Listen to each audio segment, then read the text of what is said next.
I mean, what's Pro Football Focus doing? Last week they had Brady. This week they got Brady. We're literally doing it differently from everybody else. As a matter of fact, moving forward from this point on, I will not make reference to PFF. Ready to get into it? Yeah. All right. We're going team by team. I would be very careful about slinging stone. Am I going to get sued? We got legal on this? I like football season, and all the things that go with it.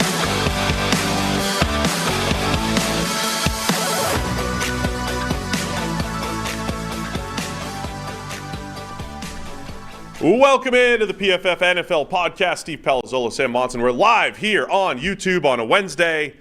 I'm back on the show. Time to react to the full NFL trading deadline, which passed yesterday. So we got a lot to talk about here, Sam. Yeah, as well as the Raiders firing everybody. Raiders cleaned house. Or in the wee hours of the night. Wasn't the wee hours of the night. It was 3 a.m. Eastern. Nobody cares what it was Eastern when it was Las midnight Vegas, Pacific. When That's Las late. Vegas, apparently it was 10 p.m. Pacific is what people are saying. You with your, this happened at 3 a.m. as if it was the middle of the night over there, and Mark Davis, fresh off just dumping like $100,000 into the slot machines, decided to fire everybody. It was 10 p.m. their time. I saw it at 3 a.m. when I woke up because one of my kids was coughing. That's a very different thing. Now, we're getting more comments in the YouTube chat, Sam, like we used to get years ago. Remember that we had that stretch where people really thought we didn't like each other. And we're getting more of those comments. It's always on the review show, though. Well, that's what 7 in the morning. We're cranky. I think it's because we're cranky. Yeah. But we do enjoy working together. Also, it's okay to disagree. Like, we disagree on stuff, which is great. Well, not we just should. okay. I mean, that's the basis of the shouty shows. It is, right? It's literally, it's the thing everybody's chasing. People make money by saying, here's the obvious take. Let me go completely opposite on the other side and give you the other take. Like Stephen That's A. how Smith. people make money around these parts. Stephen A. Smith's entire existence is finding somebody to argue with. You think you saw this, but I'm going to tell you it was actually that. Right. Right? So that, not that we're trying to do that. I'm just saying disagreement is acceptable here. Mm-hmm. All right, well, let's get into it. The Raiders have absolutely cleaned house. Dave Ziegler, the general manager, and Josh McDaniels, head coach, are out. Or if you want to look at it in a positive light, they've promoted several people overnight. Antonio Pierce fired up the ziggurat right to the top. And Champ Kelly. Champ Kelly's the interim GM over there. So you're right. Let's reposition that. Raiders promote from within. Yeah, just making moves. Look at that. Overnight. Everyone else is sleeping, apparently. Raiders adding jobs. Yeah, and the Raiders are just promoting people right up the ladder. What was your initial take on this? You've had some strong Josh McDaniels takes anyway, that he's not good. Yeah. The evidence is mounting that might be true. This might be the end of the Josh McDaniels head coaching era. No. He's young enough that he can do a whole new cycle of going back to New England, being offensive coordinator for 8 years again, and then getting hired as a head coach again. Ideally in an AFC West team so we can go through the entire division and then bomb the entire process again. Like, we've got time for another whole cycle. Yeah, I don't think Tom Brady's not there anymore. It might not happen this time around. I mean, that is a challenge now. But the man's only 47 years old. He's got time. Bill Barnwell of ESPN, because he did the research, I want to give him some credit. He says he couldn't find any coach that was fired mid-season twice. I mean, there's a good argument to be made that he is 2 of the worst head coaching hires in the last 25 years or whatever. Yeah. Barnwell does a pretty good job breaking down the Raiders' transgressions from his perspective, but also reliving the 2009-2010 Denver Broncos, which included McDaniels moving on from Jay Cutler, phenomenal, getting first-round picks, spending the first-round picks on Tim Tebow, starting 6-0 in his career, and then not winning too many games after that. Yeah. According to Ari, his career as a Broncos head coach lasted longer than his career as a Raiders head coach. 694 days versus 639. What the thing that really stands out. As of 7 seconds ago, the Yahoo Sports says per Burt Breer, the Raiders have also fired offensive coordinator Mick Lombardi. So Mike Lombardi's son? Yes. No, I understand that. No comment other than Mike Lombardi takes some idiot shots at PFF every now and then. That's all. Okay. Mike says some stupid things. Mike does say some stupid things. Always has done, in fact. Yeah.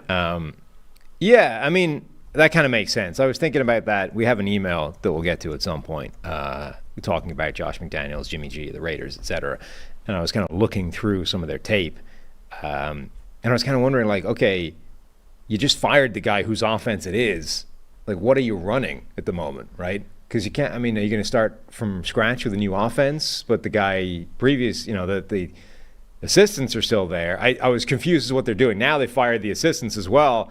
It's the same question, albeit with a different dynamic. I mean, play. mid-season, you're not like, all right, we're going from, Earhart-Perkins system to West Coast. We're going to change the terminology. It's going to be the same terminology, different play caller. Right, but you have fired, like, the architects of the offense. Yeah. All of them at this point. So that does make things different. Like, my initial reaction, the thing that jumps out to me when you look back and now review Raiders McDaniels and Denver McDaniels is the similarity between the two are insane. Like, it genuinely looks. How long was he back in New England after the Broncos mess? Like a decade? 10 years. Yeah. He got back there officially in 2012. It was 2012 through 21. Right. So he went back for a decade and appears to have learned nothing as a head coach. Like, your initial reaction is, okay, the Broncos thing went bad. He was young. He was only mid-30s. Like, this was it was just too soon. Too much too soon. He did an absolute train wreck of a job there. He drove this franchise off a cliff in 2 years and got fired. Now he went back to New England. He went back to his old job. He learned his lessons. This time it will be different. What's genuinely amazing is that this time was like a carbon copy replica of what he did the last time, right? Down to, okay, you have a quarterback that might not be great, but is pretty good and is, good enough. And you decide you want to move in a different direction, right? So they did that with Jay Cutler the first time in Denver, did it again with Derek Carr and the Raiders. We're going to sit him for the final couple of weeks lest he get injured and we get on the hook for his contract. We are unceremoniously dumping the franchise quarterback. Okay. And in both instances, it was a defendable decision, right? Jay Cutler, it's like, the rest of Jay Cutler's career is why they wanted to move on from Jay Cutler. As talented as he was never going to be the guy. Derek Carr, we've been through that before as well. So it's an entirely defendable thing to happen. But in the case of Jay Cutler, your answer was Tim Tebow, right? Your defendable decision got made look dumb by the fact that your solution to that was even worse. And now with the Raiders, your solution has been Jimmy G, which is worse. So, again, you've made a defendable decision and then made it look stupid by your solution to the new quarterback. Then you get, like, the offense, you're sort of part of this thing yesterday is not working. The personality thing seems to be a problem. Like, yesterday, the comments after Monday Night Football, when you have Josh Jacobs basically saying, I don't know how you fix the offense. It's not my job. Devontae Adams being pissed off. Like, the kind of comments coming out of that locker room are of the type of, we have frustrations directed at a certain person, but, we can't make too much of a noise about it because we know what that does. So it's sort of sounding like he's losing the locker room as well, the way he lost it in Denver. I'm just so staggered how much of a complete replica this was of the last time he made an absolute balls of the job. So you're trying to say Josh McDaniels has not learned any new skills over the last decade. But as a parent, Sam, you've had to learn so many new skills to provide for your family. So many. How to do copious amounts of laundry, meal plan for even the pickiest eater, and now how to protect your family's financial future. Fabric by Gerber Life provides an easy one-stop shop for your family's financial needs, offering high-quality term life insurance policies plus other financial solutions in one easy online hub. Fabric was designed by parents for parents to help you get a high-quality, surprisingly affordable term life insurance policy in less than 10 minutes. Fabric has flexible policies that fit your family and your budget, like $1 million in coverage for less than $1 a day. Get your personalized quote in just minutes and then apply when it's convenient for you. It's all online and on your schedule. You can go from start to covered in less than 10 minutes with no health exam required. So join the thousands of parents who trust Fabric to protect their family. Apply today in just minutes at meetfabric.com/PFFNFL. That's meetfabric.com/PFFNFL. MEET fabric.com/PFFNFL. Policy is issued by Western Southern Life Insurance Company, not available in certain states. Price is subject to underwriting and health questions.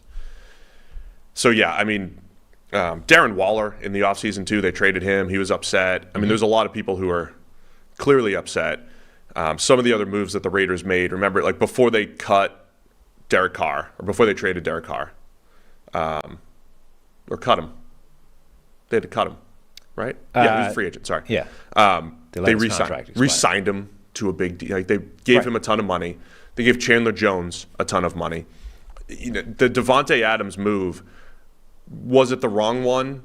Maybe in the timing of the Raiders organization. Remember when Dave Ziegler comes in with McDaniels, they were a playoff team. Okay, they were a real playoff team, but it was like, they overachieved, right? They were in the middle of a rebuild, should have been in the middle of a rebuild, while the Chiefs and the Chargers are clearly better than them, or at least they should have been. And then they go and get Davante Adams, which, go get the number one wide receiver. I'm all about that, but it's just like a weird transitional time for the Raiders to be doing that. They went and got Davante Adams, which in itself is, a big move, but also part of the selling point is you pair Davante Adams with his old college quarterback, Derek Carr, and when they arrived in Vegas, they were talking up Derek Carr as, we believe in Derek Carr. Like, we think he's the guy. Now, either that was a lie all the way along, in which case giving him the contract extension was dumb, and frankly saying it out loud was also dumb. There's different ways to sort of make that point without committing yourself to him when you're planning on getting rid of him. Or in the space of 2/3 of a season, they decided, we got this completely wrong and we misevaluated the guy from the outside right away, which is a pretty big red flag for your ability to do the job competently. And then you made that worse by bringing in Davante Adams to work with him, then dumping him out of the building. And then you got, the whole thing has just been a mess. I forget where I snipped this from. It was one of those, a news aggregation app on my phone, and I just screenshotted it, so I don't know what article it's from.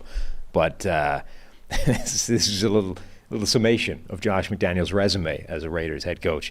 The Raiders suffered some of the most embarrassing defeats in franchise history under the McDaniels Ziegler duo. That included blowing a 20-0 halftime lead against Arizona for the biggest collapse in franchise history, losing to Indianapolis in the Colts' first game with Jeff Saturday as an interim head coach after he'd never coached above the high school level, blowing a double-digit lead to Baker Mayfield and the Rams 2 days after Mayfield joined his new team, and getting shut out in New Orleans when the starting offense failed to cross the 50-yard line, and losing to Tyson Bagent, a Division II quarterback making his first start in the NFL.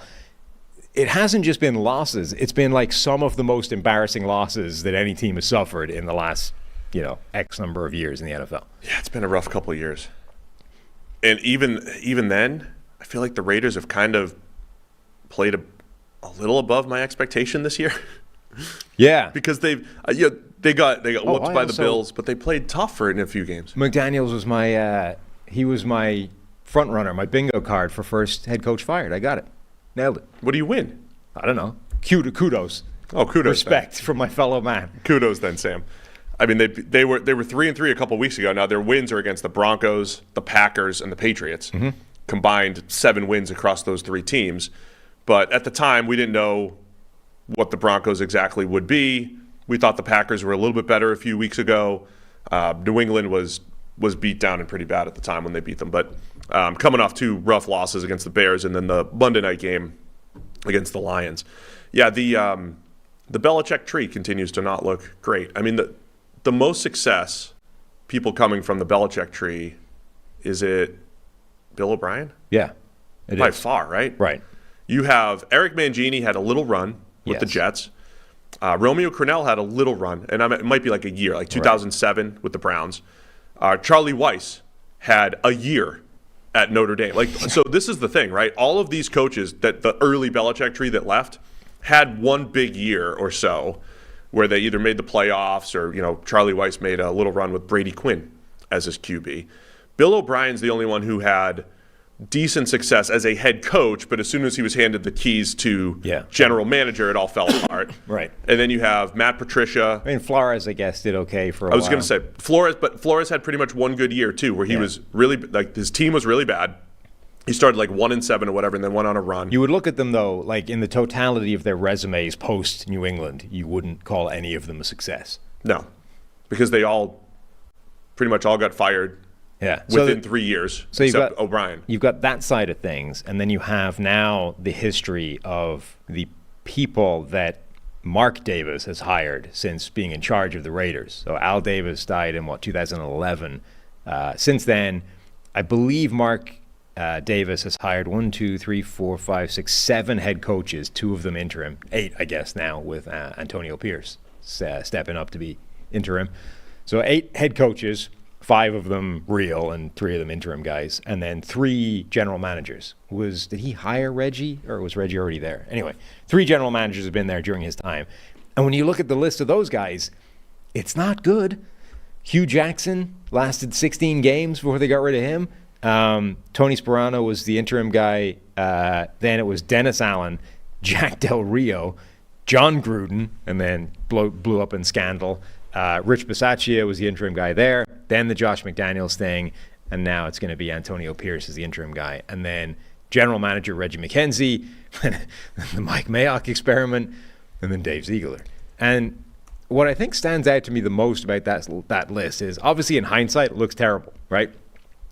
But even sort of putting yourself in the position of the time, only one of those hires, I think, made sense. Like Dennis Allen is the only guy who at the time, I think, would have been top tier candidate for a head coaching job. Like you laugh at the Gruden thing just because he was in the booth for 10 years. Yes. Or 8 years, whatever it was.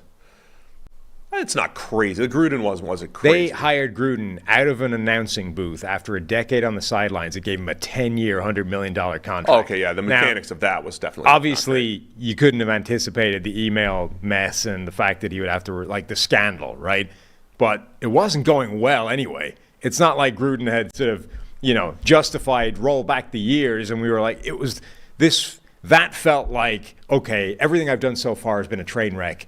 What's the last successful thing I can remember this franchise doing? Give me that guy. It would be like, it was like we were joking about. Be like grabbing Jeff Saturday. Exactly. It was exactly like that, right? It was a higher profile version of that in that, at least he had a career as a successful head coach. The interesting thing on that list, and maybe I'll admit something I'm wrong about.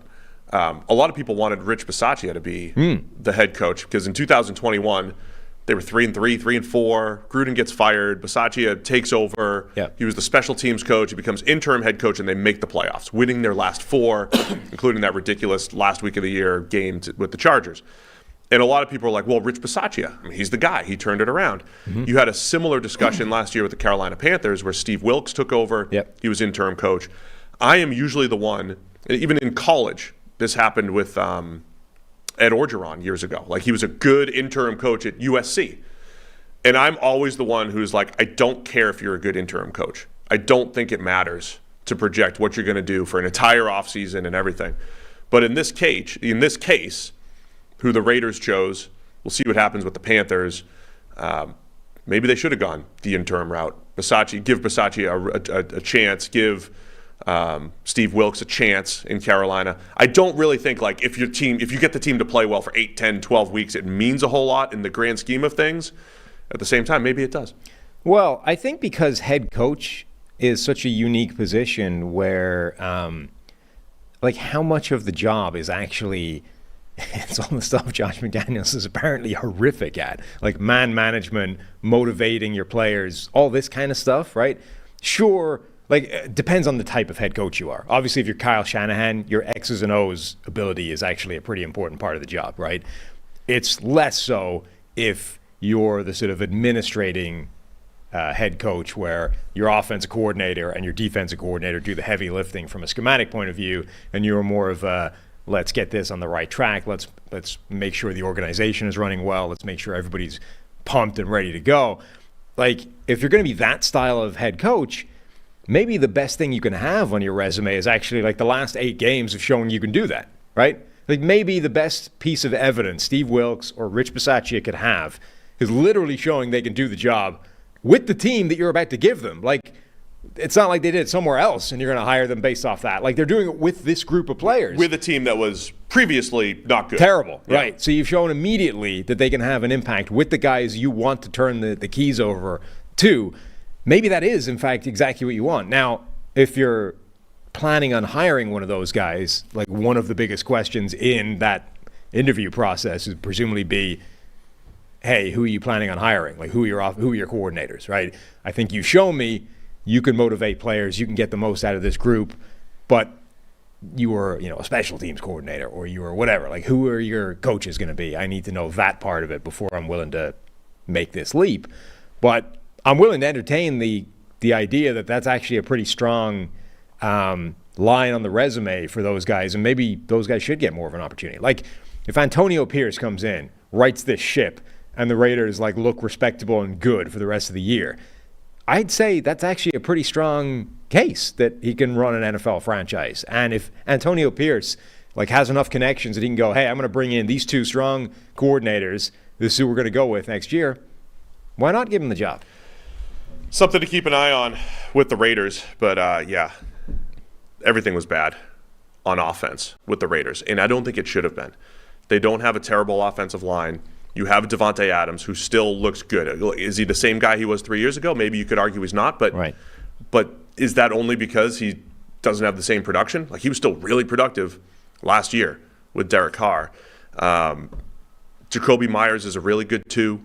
You have good playmakers. I can't figure out. Josh Jacobs is averaging 3 yards a pop, and I don't think the line's bad, and I don't know if Jacobs is bad. I don't know. Something's bad there, though.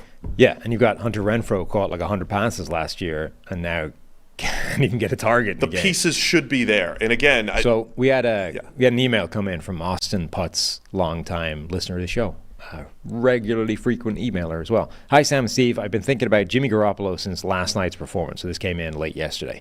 I don't think today you guys compared him enough to what he did during his time with the 49ers and Shanahan.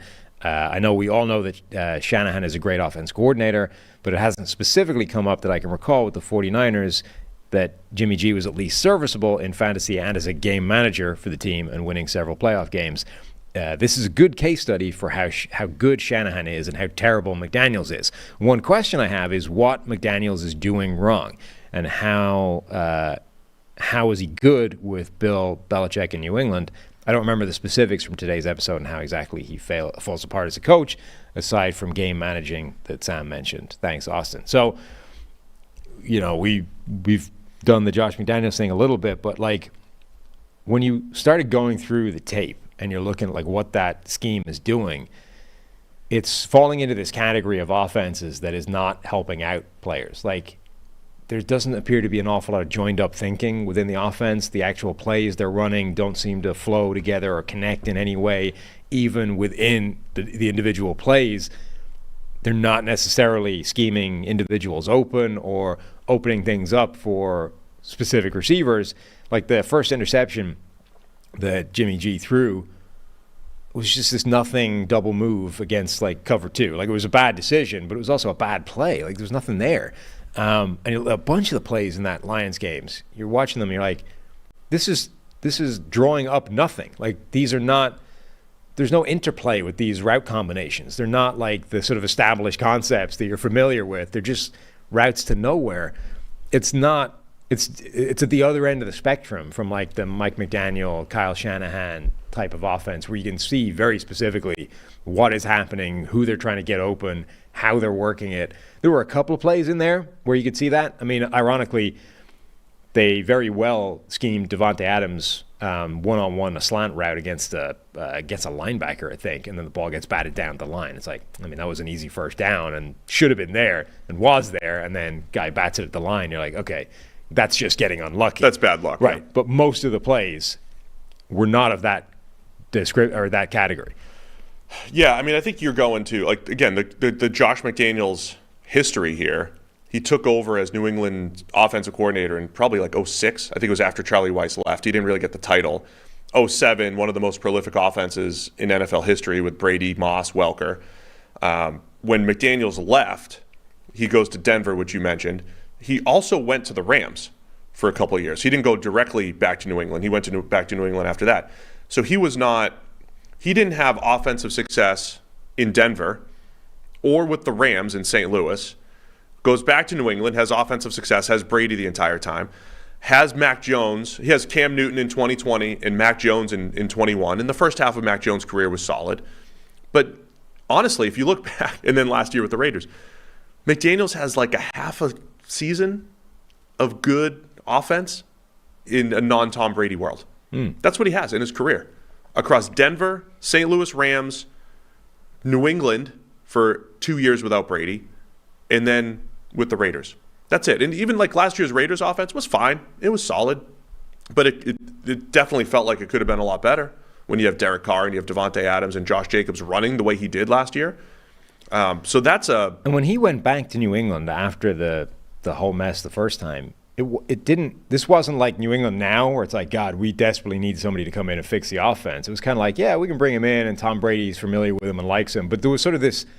There was a general feeling that Brady's basically running his own offense. Oh, yeah. They went from, it was 2011 to 12 was the transition. They went from Bill O'Brien. Bill O'Brien went and got the Penn State job. Right. Josh McDaniels comes in, and they just pick up right where and they it was left sort of off. like, just don't rock the boat and, you know, ruin Brady. Like, Brady's got this covered. He doesn't really need an offensive coordinator. He just needs somebody he can get on with. And, you know, and it was like, and then as the years wore on, right, it's like, no, let's give McDaniels a bigger and bigger piece of the credit. And it's always, I think this comes from, like, announcers, right? Like guys that talk to the production meetings, right? We sit down, we talk to Josh McDaniels and like, let me tell you everything he said and yada, yada, right? Like that's... Tom loves Josh. Right. Like that's what changes perception. But if you were just left from the outside looking in, you'd be with the same opinion, which is like Tom Brady's got this covered. All you need is to just not mess it up. That was like what I said about Bill Belichick making personnel moves that like worked a decade ago because you have this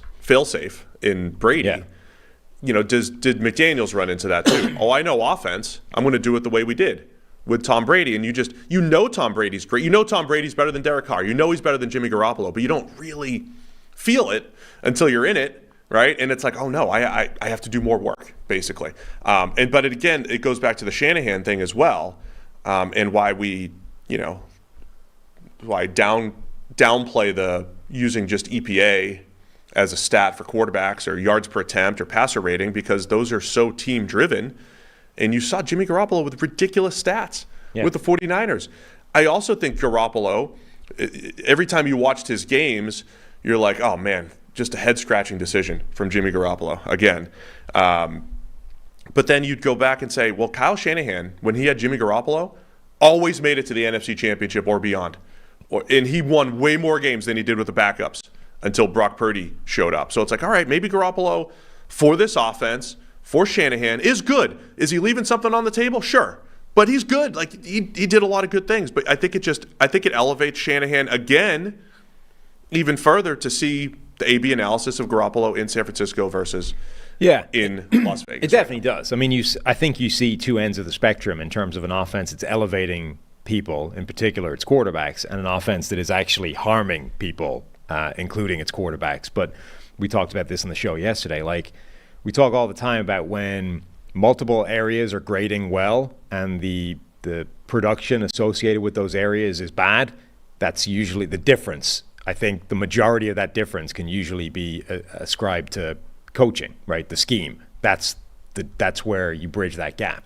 And a lot of the times it works in the opposite direction, right? When guys aren't grading particularly well, but the results are insane, it's like, your system's broken. No, what's happening is the scheme is creating something greater than the sum of the parts of the individuals. But I think what you're seeing with the Raiders is the exact opposite happening, which is nobody's grading terribly on offense generally, and yet the whole thing is a mess, which means the scheme is broken. Like, that's what's happening. And you turn on the tape and you see the same thing. I don't think Jimmy G is playing as bad as his stats look. Yeah. But he's probably playing worse than he did in San Francisco. I think he's been injured a lot in his NFL career. I think that's probably taken something from him. But it's those two things put together. Like, you're getting a slightly diminished version of Jimmy G, and you've taken him away from, like, the best system in the NFL for making him look good and plugged him into one of the worst. Yeah, I also wonder how much the McDaniels, it's the Earhart-Perkins system, which is completely, it's like polar opposite of the West Coast system. It's like the one system in the NFL that doesn't bear resemblance to any other system. Yeah. I mean, you'll get some plays that are called differently, but they look the same. Like, they'll still run mesh, right? Everybody runs mesh. But it is it's different terminology. It's different ways of how you look at things pre-snap, post-snap. Whereas Shanahan in particular, and his whole tree, the whole Shanahan tree, is like, man, just do what I say, go from here to here to here, and throw it, right, and get rid of it. Where I think there's a little bit more thinking in McDaniels' offense, which again, Derek Carr was in old school West Coast offense with John Gruden, and then goes to McDaniels and something's different. Garoppolo's an old school West Coast offense with Shanahan, basically, and then goes to McDaniels. And so how do you, like, Josh McDaniels teaching something from scratch, even though Garoppolo was in it before in New England, he'd had most of his success in San Francisco. So, man, there's a lot to discuss with all of this. But Raiders are 3-5, and we got a new crew, and Walt wants Jim Harbaugh in 2000. I thought we were going to have to send a wellness check on Walt. He hadn't been in the chat. He's all right. He's ready to go. He knows. But so, Mark Davis has sort of said we're an exhaustive process, search, yada, yada. Like, who's running this search? I mean, we highlighted the hires he's made so far in his career as running this thing. It's not been good. Maybe it's time for a consultant GM. Yes. Mark, if you're listening. Now, consultant GM, consultant billionaire. Number one, get rid of that haircut. First thing. First thing's got to go. Number two, you need consultant Palazzolo here to hire your new general manager and your new head coach. Between us, we can get this thing done. I know there is at least one Raiders front office member who is, at least as of maybe a year ago, was an astute listener of the PFF NFL podcast. Okay. I assume he's still here. Between us, we can fix this whole organization top to bottom. I can teach Mark how to be a better billionaire, and you can teach. True. Yeah. And you can teach him how to hire the right people. But you would teach him that a good billionaire would make himself GM. No, not necessarily. Not necessarily. I'm saying that's definitely a good way to go about things. But it doesn't mean you're a bad billionaire if you don't do that. True. Well, I'm available. I wouldn't have drafted Tyree Wilson at 7. I'm just saying, there's some things I would have done differently and will do differently. Some mistakes have been made. As the GM of the Raiders. The PFF NFL podcast is brought to you by Prize Picks. So we got our Thursday night lineup. You ready? Sure. Tajay Spears, we're going more than 12.5 receiving yards. Okay. And Will Levis, more than 202.5 passing yards. That's our pick for Prize Picks. That's our lineup for Thursday night football. Tajay, they're getting creative with him. They're putting him on the wing and throwing him little shovel passes and everything. Yeah. So that's why we're going down this route here. Yeah. So Thursday night football, we're going to be watching Will Levis. We want more receiving yards and passing yards. That's what we're going for Tajay Spears and Will Levis. And then with basketball season here, you can now pick combo projections across football and basketball from the Specials League. Let's get crazy. A league created specifically for combo projections that includes 2 or more players from different sports or leagues. For example, LeBron James plus Travis Kelce at a 10.5 combo of 3 points made plus receptions, with or without Taylor Swift in attendance. Want to play alongside some of Prize Picks' favorite players like rapper Meek Mill and comedian Andrew Schultz? You can do that. You can now find community plays under the promos tab of the app to view entries from some of the biggest names in the Prize Picks community. No way you know who Andrew Schultz is.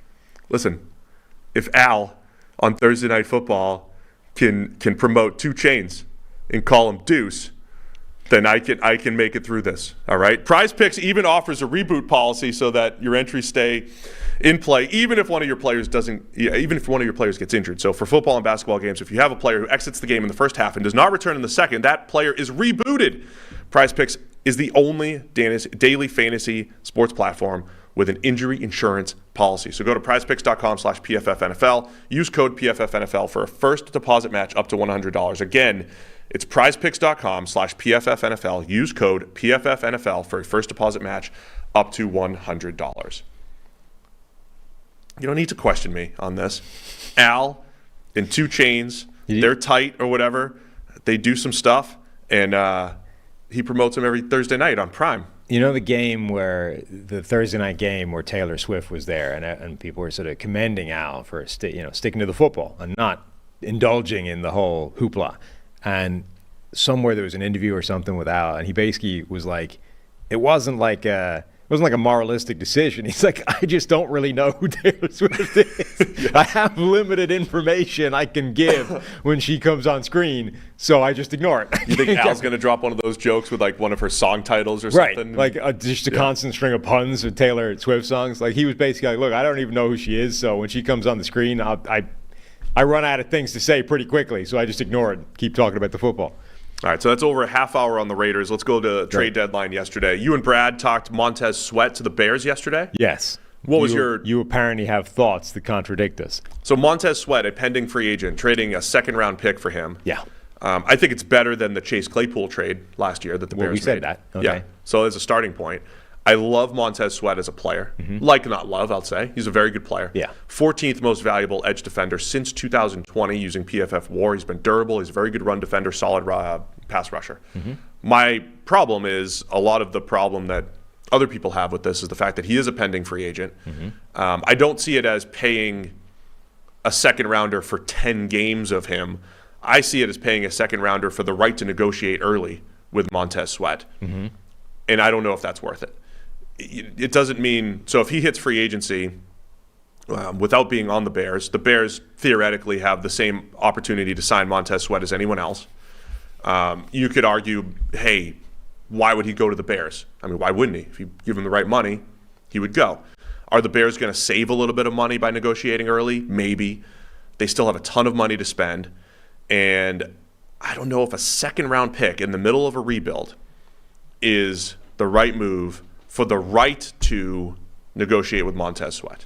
I mean, I work on the basis that I don't think they're getting this. I don't think they're doing this trade unless they are fairly convinced that it will not be that difficult to sign Montez Sweat to an extension. So that's the first part. I think I assume they've had enough contact with his representatives to know like where they are in terms of what do you want, what are we happy to give up, how close apart are we, and do we think that's going to happen or not. Number two, you kind of get to test drive the car here, right? Like you could go to free agency, but you'll pay a premium because you're competing with everybody else that wants him, and you've never seen him in your defense or in the building, or you don't have firsthand, idea of what he's about.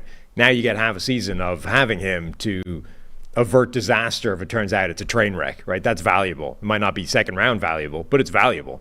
You're probably going to get him cheaper if you manage to sign him during the course of the season than if you let him hit free agency and have to compete with everybody else. Everybody that signs before a deal gets to free agency, signs for below market value relative to that bidding process. So that has value as well. And then the third point is, if you get all that done, if you get a deal done, you extend them, yada, yada, like at some point you need to spend the picks on players that are good and useful and part of your team. And I made the point yesterday that, Latu might be the best edge rusher in the upcoming draft, right? Montez Sweat's probably better. So for a second round pick, you're going to get a guy who's as good, if not better, than the guy who's going to go at the top of the draft in the first round and is like the best player available this offseason.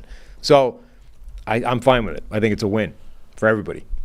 But there's also a non-zero chance, as the nerds would say. There's a chance that they could have had Montez Sweat plus the 37th pick, the 40th pick, whoever it might be. You could have both. Right. There's also a chance they would have used the 37th pick or whatever it's going to be on an edge rusher who's almost certainly going to be worse than Montez Sweat. Doesn't matter, but you could have both. Yeah, but if you weren't have both. Yes, you could. But alternatively, if you're going to spend that pick on that spot anyway. Like the 40th pick on the consensus board right now is Chris Jenkins from Michigan. Good run, Chris Jenkins kid, I believe. Good run-stopping defensive tackle for Michigan. You could have Chris Jenkins plus Montez Sweat. Yeah. That's the problem. Just making up names right now. But, you could have two players instead of one, giving up a second in the middle of the rebuild to a pending free agent. And, oh, by the way, you're making this assumption, and maybe they will get a deal done or whatever. But they might not. Right? Yeah, I mean, if they don't get a deal done, then a second-round pick for him for half a season is a bad move. And then it probably becomes a third-round comp pick. Right. Right. I think from a Washington perspective. As Brad was pointing out yesterday, they're unlikely to get that because they're going to have to spend. Yes. Yes. So it's not, if this but that's even worse. Yeah, that's what I'm saying. If they don't get a deal done with him, then a second-round pick for him was a bad move. But I'm assuming they're going to. A disaster of a move. At which point, the case. If they do, I don't think it's a bad move at all. In fact, I think it's a good one because, at some point, you need to actually add good players to your team. And when you have a lot of moves that need to happen, I think there's value in getting a guarantee as opposed to, hey, I'm going to take a second-round pick. I'm going to draft a Chris Jenkins or a whoever your edge rusher is or what position is. Like, there's value in the certainty of Montez Sweat is good, and we know that. Yeah. No, I like the certainty. I don't care for the test drive idea. They've done it the 2 straight years. The Claypool thing I was talking myself into it a year ago because he had a year and a half left on his rookie deal as well. And it's like, all right, we do get to build some chemistry with him and Justin Fields. Turns out Claypool was just a disaster, and of course it looks bad now. And it also became the first pick of the second round, making it look that much worse. But I kind of got some of the reasoning there when they had no playmakers there in Chicago. So I don't know. I have some questions about that. And then Chase Young gets traded from Washington to the San Francisco 49ers for a third-rounder, which happens to be a third-round compensatory pick, which is now allowed to be traded.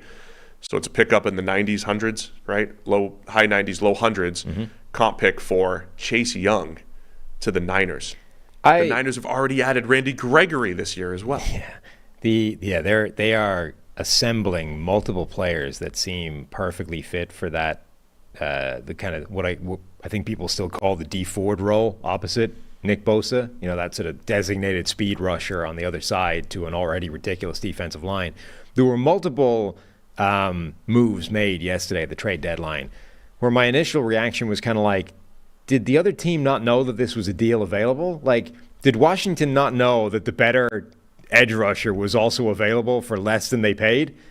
Or did the Bears, rather, not know that the better edge rusher on Washington was actually available for less than they paid for the guy they brought in? I don't know that Chase Young is better than Montez Sweat. I think we do know that Chase Young is better than Montez Sweat. We don't know that he'll be playing as much as Montez Sweat. With the injury history, Montez Sweat, his dependability, articulate for me in really a way, good against the run.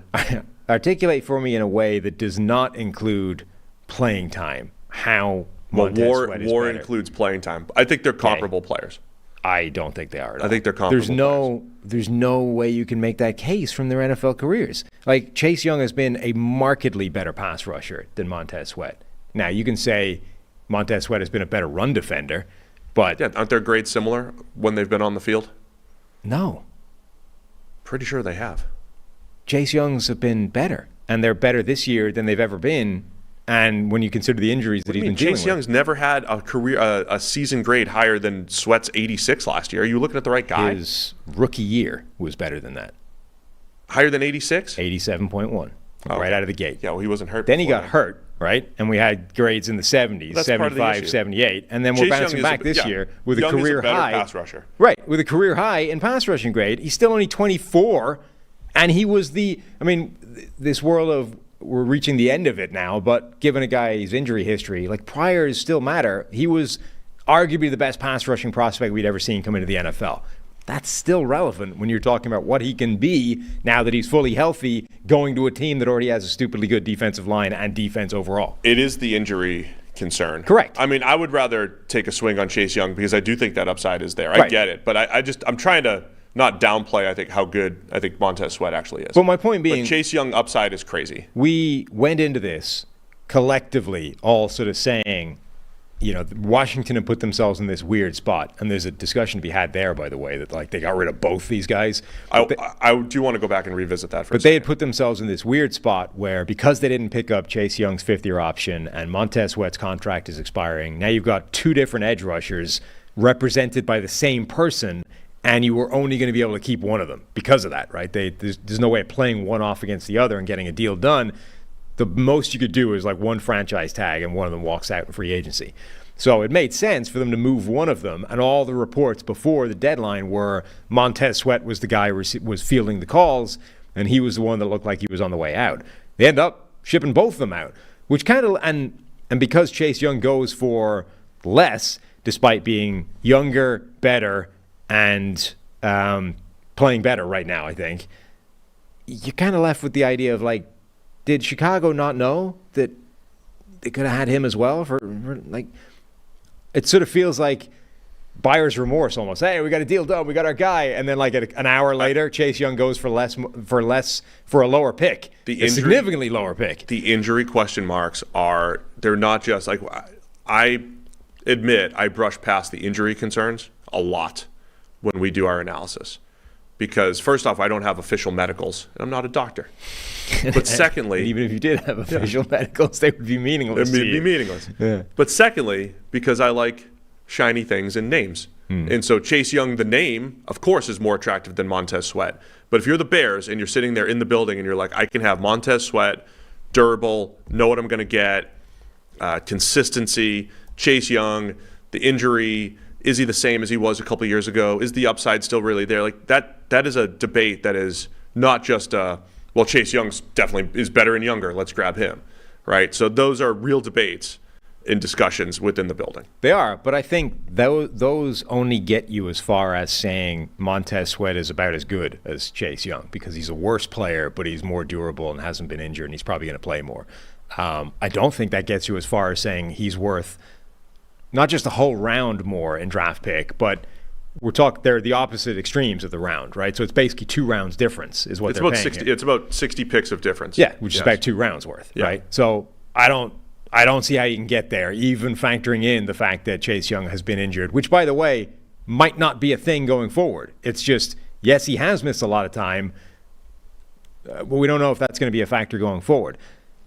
So that, to me, I find it difficult to believe that Chicago saw the second deal and was happy. Maybe. I want to go back from a Washington perspective, though. Deron Payne was the guy that kind of put all of this in motion. Not him specifically, but Washington re-signing him to a $22.5 million deal this offseason. At the time, I was thinking, okay, you have Jonathan Allen locked up. They signed Deron Payne to a massive deal, and then they neglected Chase Young's 5th-year option. And I was like, okay, something's coming to a head here because you got to pay Montez Sweat at some point, or you're going to see what you have in Chase Young and try to pay him. You certainly can't pay both. And it turns out it's going to be neither of them. Deron Payne, from just a pure grading standpoint, is not going to look as good as Sweat or Chase Young. From a scarcity standpoint, a 320-pounder who could play nose, play over the guard, and be an effective player. He's been a top 20 player, Deron Payne, from a PFF WAR standpoint over the last 2 years. From a scarcity standpoint, I kind of get it. Like, there's not a whole lot of 320-pounders who can do that type of stuff that Deron Payne does. But I don't think in isolation he's a better player than Montez Sweat or Chase Young.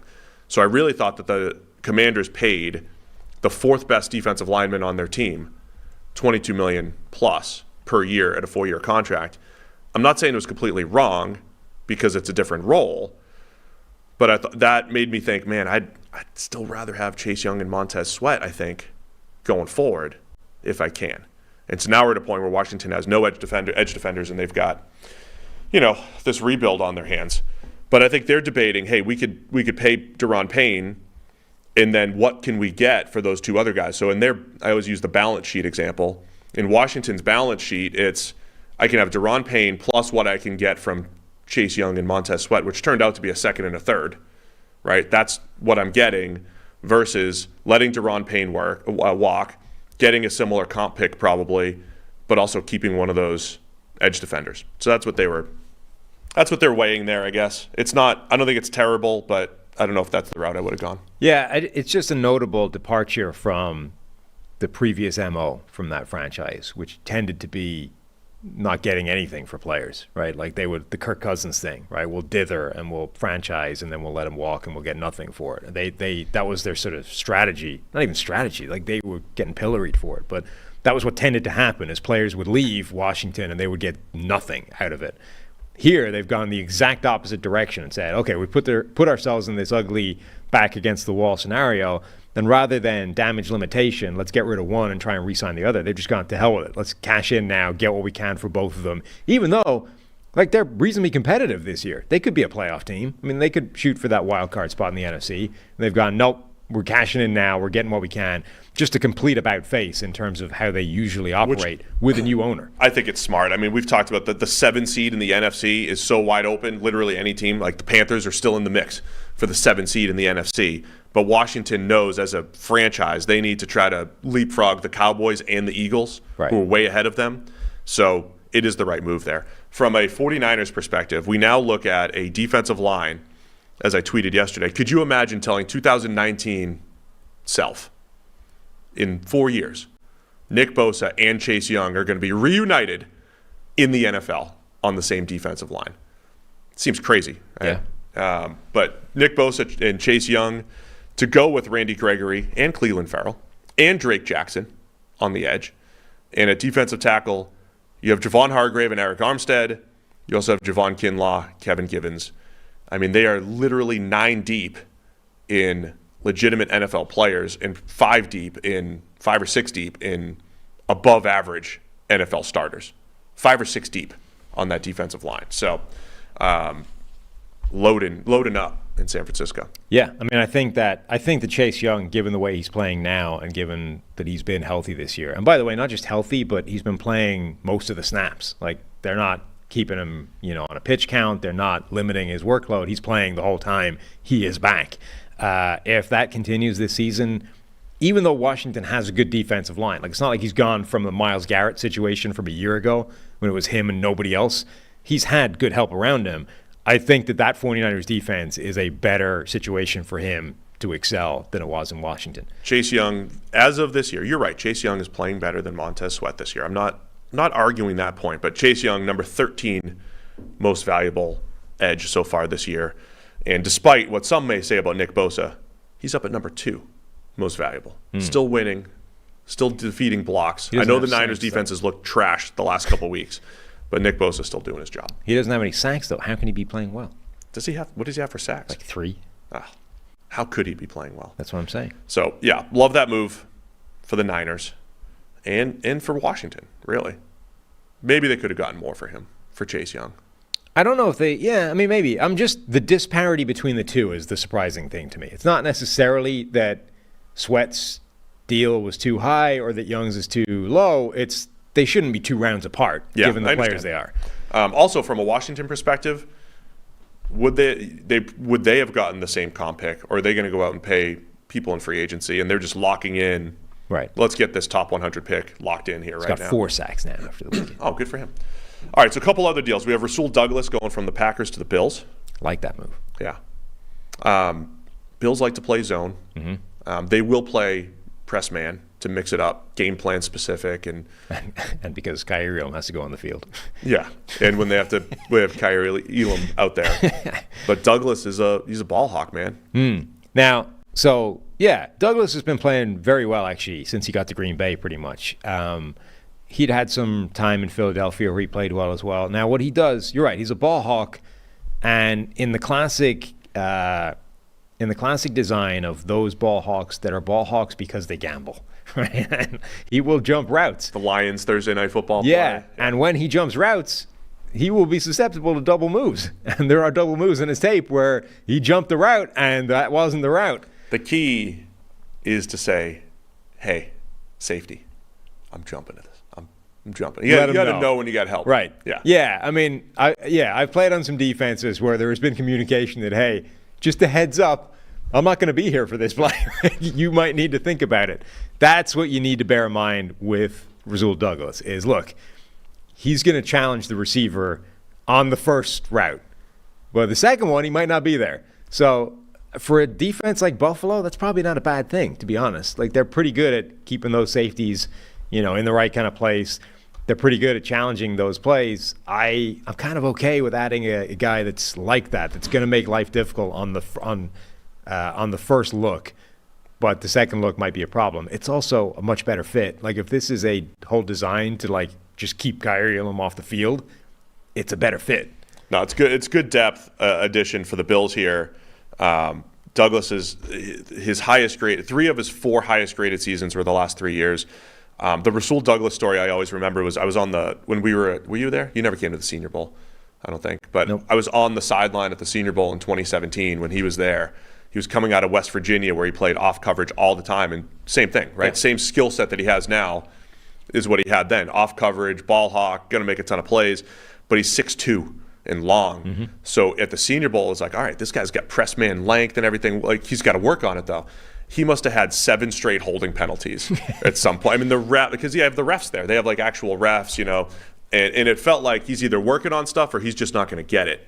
And press man's never really been Rasul Douglas's game. Mm-hmm. But like you said, when he went to Green Bay, use your eyes, understand route concepts, know when to take chances. Douglas is really good at that. That's why he had 4 interceptions last year, 5 the previous year with Green Bay, and that's just a product of kind of how he plays. Yeah, I like the move for Buffalo. I think that's a smart addition in a scheme that fits him. And potentially, again, like, not to dump on Kyrie Elam, but clearly they don't want him on the field, and this gets them further away from having to do that. Got to tell you about our next partner, AG1, the daily foundational nutrition supplement that supports whole body health. We drink it every day here on the PFF NFL podcast. We gave it a try because love getting those nutrients and just kicking off my day with AG1 right with my coffee. Makes me feel great. And for someone like Sam, he helped him kick his illness last week, whatever you were fighting. Got you over the hump there. So we appreciate AG1 here on the PFF NFL podcast. All great athletes have one thing in common. They take care of their bodies. And a huge part of that starts with optimizing whole body health. A lot of them also drink AG1, and that's why I'm a huge fan. With every daily serving, I'm setting myself up for success with 75 high-quality ingredients that give me the key daily nutrients and support, energy, focus, strength, and clarity.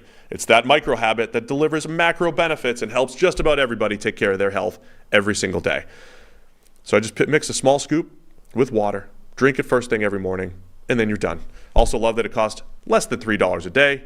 Pretty good if you ask me. It's a really effective daily habit with high-quality sourced ingredients. A win-win for everybody here on the PFF NFL podcast. If a comprehensive solution is what you need from your supplement routine, then try AG1 and get a free 1-year supply of vitamin D and 5 free AG1 travel packs with your first purchase.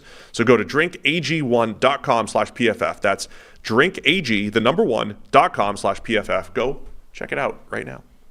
One final note to the Raiders stuff is Aiden O'Connell's the starting quarterback now. Just another promotion. It is. Frankly, good. He's the only quarterback in the Raiders building that I'm remotely interested in seeing on the field. Interested in seeing that. So here's the other thing I wonder with the Raiders thing. I said this at the time. It looks bad on the surface when it was we kicked Derek Carr out the building, as you would say, and brought in Jimmy Garoppolo. Mm-hmm. I also don't think that was their first option, right? I don't think they were like, hey, I know what I'll do. Well, we're going to reunite with Jimmy G. Jimmy G, right. Right? I think they thought we might be able to draft somebody. Maybe an Anthony Richardson was going to be there, and that was going to be their guy. Yeah, I mean, They played in the free agent market. They played in all the trade markets for quarterbacks. They played in the Aaron Rodgers sweepstakes, right? They played in those worlds. They just didn't get it done. Yeah. So the failure, I think, was not getting it done, and then it was like Jimmy G was your fifth option. Yeah. And then you brought him in, and you still never drafted the next guy or whatever it might be. Yeah, obviously free agency happens before the draft, but it felt like the Jimmy G signing was a kind of contingency for if we don't, at number 7, get one of these quarterbacks that we're interested in. Now, and once the Panthers jumped up, you lose one potential option, right? Yeah. Now, pre-draft, people look at this and say, well, there's a big 4, and one of them was available, right? Levis, and maybe that's your mistake based off literally one game of Will Levis. But, like, you had a chance to get him, but if the ones you were interested in were the big 3 that went 1, 2, and 4, then you're shit out of luck and you're stuck with Jimmy G, right? But you're right. That's the failure, is not necessarily identifying Jimmy G as your game plan, but the failure to create a plan A, right? If Jimmy G was plan B, that's fine, but you didn't come up with plan A, so you can only be judged on plan B. All right, where were we in... We did Douglas, the Vikings, Josh Dobbs. And Ezra Cleveland traded out. So Josh Dobbs to the Vikings. Let's start with that. Mm-hmm. I call him the rent-a-QB, rent-a-starter. Rent-a-starter. Josh Dobbs.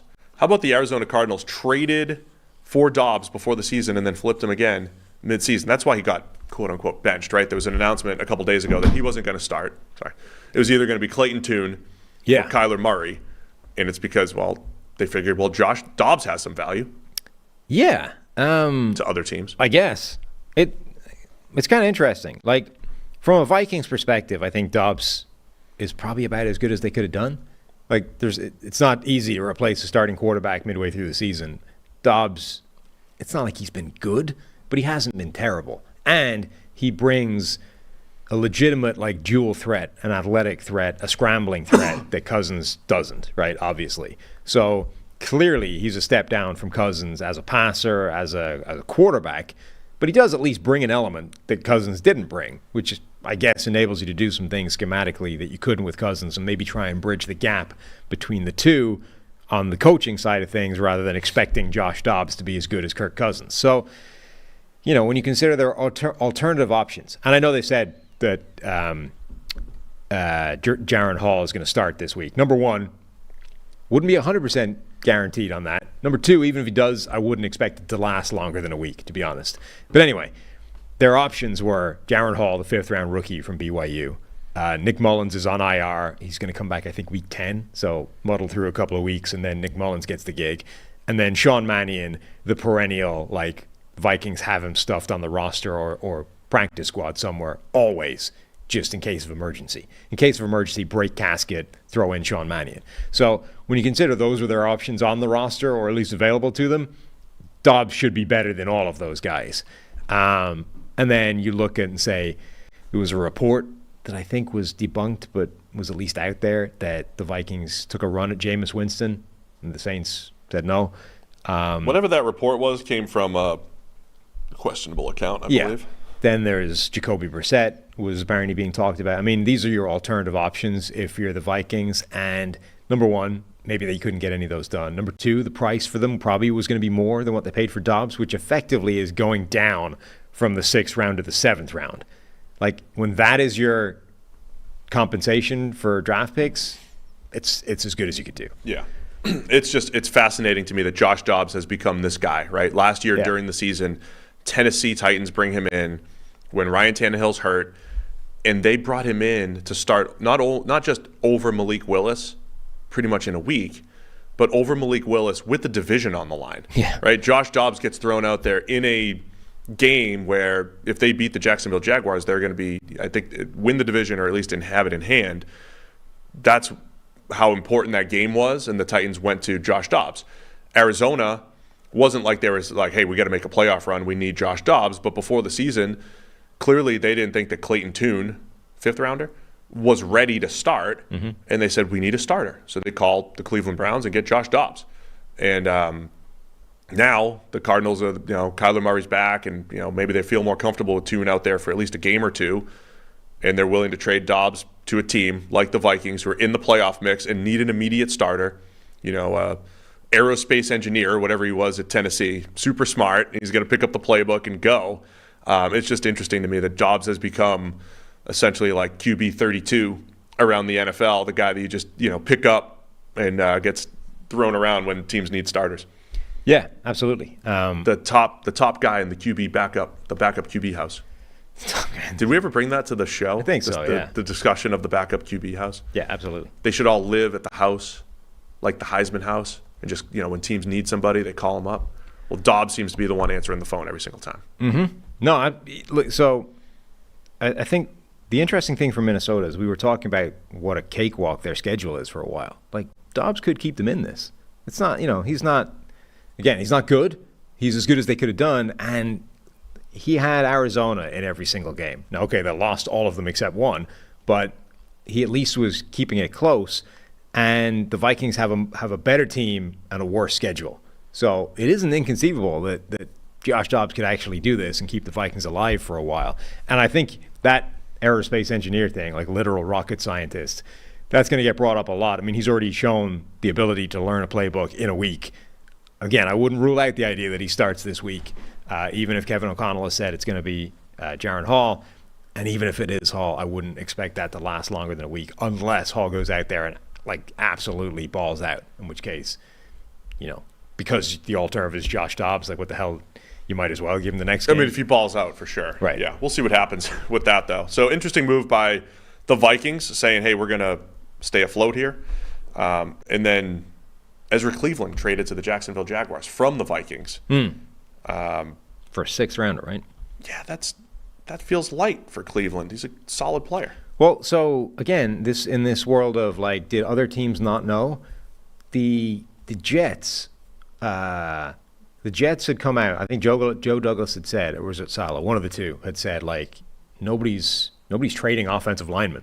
I know you guys want us to bring in people, but there's an offensive line crisis in the NFL. People are not dealing away starting quality offensive linemen. And then meanwhile, the Vikings ship one off for a 6th-round pick because they brought in Dalton Reisner, who's an upgrade or at least the same, and they've just decided to go in a different direction. Now, the Jets end up signing Roger Saffold, who last year looked just done, broken down, wrecked, injured, destroyed, and they're signed him to the practice squad with that idea of elevating him and using him in future. But between those two pieces of information, were they not aware that Ezra Cleveland was available for a 6th-round pick? Because if they were, I can't see why a 6th-rounder would prevent you doing that deal if you're the Jets. I mean, in part because he's in the last year of his contract. Sure. So it is a rental. Why would Minnesota do it? They're not going to re-sign a guy like Cleveland? No. Not once you've dumped him for Dalton Reisner.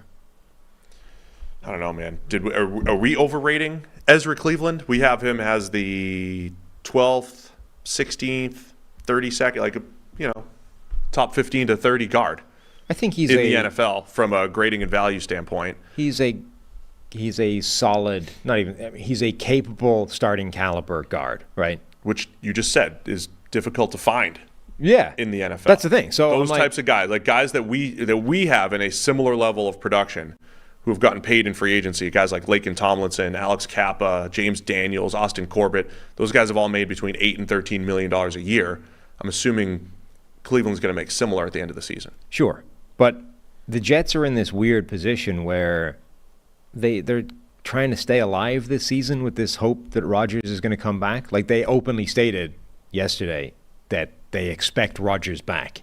Now, they didn't, I don't think, give a time on that. Like, that can be anything from, in November to next year.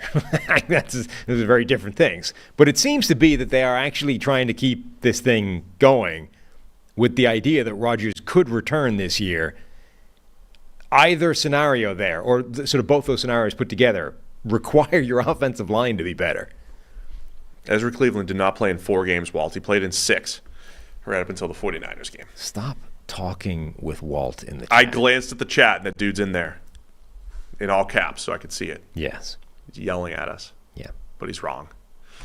Ezra Cleveland to the Jags. I mean, I like that for the Jags. They needed to tighten up on the offensive line anyway. And then the last one we want to talk about, Donovan Peoples-Jones, traded from the Cleveland Browns to the Detroit Lions. Mm-hmm. Another downfield playmaker for the Lions. This is going to cut into Jameson Williams snaps. Yeah, it's hard not to view that as something of an indictment on their view of Jameson Williams. That's my initial take on it, right? I mean, we've talked a lot about Khalif Raymond on this show, the number 4 receiver for the Lions who just makes a ton of plays down the field. Explosive playmaker. I think the Lions were hoping Jameson Williams would be Khalif Raymond plus similar downfield playmaking ability, but also maybe a little bit more high volume, right, if needed. Raymond has continued to outproduce Jameson Williams, and when they're both on the field at the same time, I'm of the mind, of course, that's difficult for defenses. You got to account for both guys, but Jameson Williams is just having so much trouble catching the football, running routes the right way. I mean, it just looks awkward and rough right now. Donovan Peoples-Jones has been really up and down throughout his career, but at his best, he's a downfield, big-bodied playmaker, and so that is definitely intriguing, I think, for the Lions and putting more pressure on the opposing defense. Yeah, I mean, I don't have a ton of confidence or love for Donovan Peoples-Jones in terms of what he brings on the field, but the Jameson Williams part of it is the most interesting element to me. Like this, it's hard not to view it as some kind of indictment, as even if it's only a short-term thing, like we don't trust what he's doing right now. And you can kind of see why. I mean, his speed, plays, his explosiveness is impressive, but you can't trust him to catch the football at the moment, which is a problem. Okay.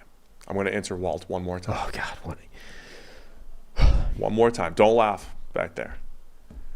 He says the Jags website says Ezra Cleveland has played 4 games for Minnesota in 2023. What are you doing? But PFF, who grades every player on every play, we got him with 6 games. Yeah. So I'm going to go with PFF. Let me double check. Let me go second source of PFF. I'm going to look up Ezra Cleveland in 2 different apps here. I'm not going to lie. I'm kind of hoping Walt's right now. We'll see. Now I can't find. I never played defense. We're going to click offense here. Definitely never played defense, no. Yeah, we got 6 games here. 372 snaps, Walt. Mm-hmm. Played against Tampa Bay, Philadelphia,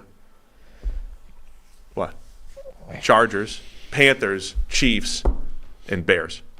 Great. 372 snaps. Glad through we week got 6. that sorted. All right, Walt. There you go. What else? Trade deadline stuff here. That was it, right? Those are any trade Any moves? consultant questions? What I should have done? No. So apparently, let's go back to the Raiders. Okay. Aiden O'Connell has been named the starter. Yes. It sounds like Greg Rosenthal said I didn't hear all of this, but between Albert Breer's reporting and this move, I think Greg, with 2 G's, is theorizing the Brian Hoyer start against the Bears was the straw. That cost Josh McDaniels his job? Yeah. I mean, it does seem like a little bit of, hey, I know Jimmy G. We'll make do with Jimmy G. And then bringing in Hoyer and starting Hoyer over O'Connell was kind of, too many familiar faces with McDaniels that did not seem to work out. I mean, to me, that just like the Hoyer decision was sort of, do you want to win short term or do you want to win long term? I mean, you can get on board with that. You're a faux billionaire sitting there. Davis is having the same conversation with Josh McDaniels. Like, we know what Brian Hoyer is. Been in the league since 2009. Yeah. We got this. Look, I was making that point at the time, right? Nobody wants to see another game of Brian Hoyer. But I would actually acknowledge, based off what we saw from Aiden O'Connell, that Hoyer probably does give you a better chance to win certain games, right? So the question, if you're Josh McDaniels and like the owner comes saying, what the hell are we doing starting this guy, is, well, do you want to win the next game or do you want to win next year? Because those are probably two different answers to this quarterback thing, right? And if they had that conversation and he was like, well, to win every game, then Hoyer was the right call, probably. But the problem is, like, those are your options. Like, that's really the issue, is that Jimmy G is bad and injured all the time. Yeah. Brian Hoyer is plan B. And this mustachioed guy who played out of his mind in preseason is like the shiny object that may be a silver bullet to the whole concept, and you're not putting him in. That's the dynamic at play here. Like, that itself is the problem. The one last trade that's being yelled at us in the chat. Did you guys talk Leonard Williams to Seattle? Yes. Okay, so you already discussed that on yesterday's show? Yep. But good solid move for Seattle. Leonard Williams, good player. Mm-hmm. That's my analysis. Good player. Nice. Still a good player. Durable. And they've added high volume approach on the defensive line by Seattle between the offseason, basically over the last 2 years. Still don't really have any stars there, but I think it's gotten incrementally better up front for the Seahawks. So despite whatever the sack totals say, they're still not great, but I think it's a good group there. Good group in Seattle. Mm-hmm. All right, man. Good stuff. We got other stuff to do. Yeah. We got to go. Work. Yeah, more work. All right, well, thanks to everybody for tuning in. We'll be back again tomorrow. Week 9 preview. Get ready for 2 great hours tomorrow. But thanks to everybody for tuning in. We'll see you tomorrow.